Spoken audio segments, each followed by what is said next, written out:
Number 39. Why are bacteria useful in genetic engineering? Why are they useful? First of all, their plasmids function as vector.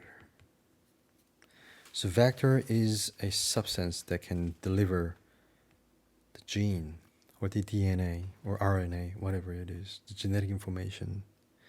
So bacteria have plasmids that can act as vector, and we can insert the DNA or the gene and we can put it in some other species of organism.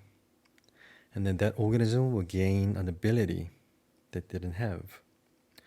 So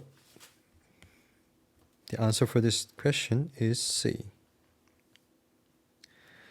A would be right if we change this different to the same.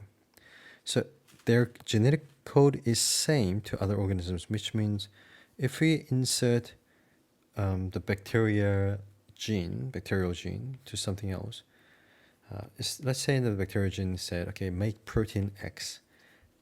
If the gene is inserted to some other organism, the organism will also produce protein X because the genetic code is the same in many organisms. Well, they do have cell walls, but that doesn't mean it's helpful, it's useful in genetic engineering. It just doesn't make any sense. They reproduce asexually, not sexually, so D is not correct. That leaves us with the answer C.